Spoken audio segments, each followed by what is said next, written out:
నమస్తే, నేను Vamshi. Welcome to news chips. ఆంధ్రప్రదేశ్లో కొత్త సర్కార్ కొలువు తీరింది. కొలువు తీరిన తర్వాత అమరావతిని, పోలవరాన్ని రెండు కళ్ళులాగా భావిస్తుంది. రెండింటిని కూడా సత్వరమే పూర్తి చేయాలన్న దిశగా అక్కడి సర్కార్ అడుగులు వేస్తున్నట్టుగా తెలుస్తుంది. ఇక అమరావతి గురించి కొన్ని కీలక విషయాలు నేను మీకు చెప్పబోతున్నాను.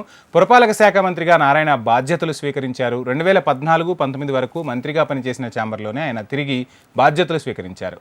ఇక తన విధులను కూడా ప్రారంభించారు. ఆ సందర్భంగానే నారాయణ కొన్ని కీలక వ్యాఖ్యలు చేశారు. అమరావతి తమ శాఖ తొలి ప్రాధాన్యతగా వెల్లడించారు నారాయణ. గతంలో తాము దేశ విదేశాలు తిరిగి అమరావతి నిర్మాణ నమూనాలను ఖరారు చేసిన అంశాన్ని ఈ సందర్భంగా గుర్తు చేశారు నారాయణ.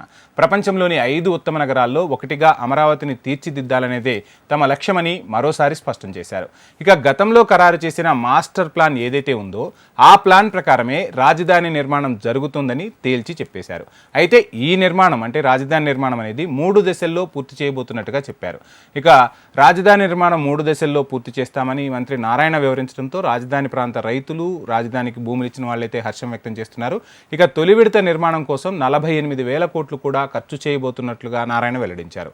3 దశలకు కలిపి మొత్తం బడ్జెట్ 1,00,000 కోట్ల వరకు ఖర్చు చేసే పరిస్థితులు ఉంటాయని ఇది ఒక అంచనాగా ఆయన చెప్పుకొచ్చారు. ఇక త్వరలోనే రాజధాని పునర్నిర్మాణ పనులు ప్రారంభమవుతాయని కూడా చెప్పారు. ముందుగా 3,600 కిలోమీటర్ల రోడ్లతో పాటుగా మౌలిక వసతుల కల్పనకు తొలి ప్రాధాన్యత ఇస్తామని స్పష్టం చేశారు. అదేవిధంగా సచివాలయం, అసెంబ్లీ, ఉన్నతాధికారులు, ఉద్యోగుల ఇళ్ల నిర్మాణం కూడా పూర్తి చేస్తామన్నారు. 1,00,000 కోట్లు ఖర్చు అంచనా రాజధాని నిర్మాణం వల్ల అన్ని జిల్లాల్లోనూ డెవలప్మెంట్ ఉంటుందని కూడా పేర్కొన్నారు నారాయణ. గతంలో అధికారంలో ఉన్న సమయంలోనే రాష్ట్రంలోని అన్ని ప్రాంతాల అభివృద్ధికి ప్రణాళికలు ఖరారు చేశామని కూడా చెప్పుకొచ్చారు. గత ప్రభుత్వం 3 రాజధానుల పేరుతో ప్రజలను మభ్యపెట్టి అమరావతిని నిర్లక్ష్యం చేసిందన్నారు. త్వరలోనే ప్రభుత్వం అమరావతి విషయంలో పనులు ప్రారంభిస్తోందని, శరవేగంగా ముందుకు వెళ్లేలా కార్యాచరణ కూడా ప్రకటిస్తామని చెప్పారు.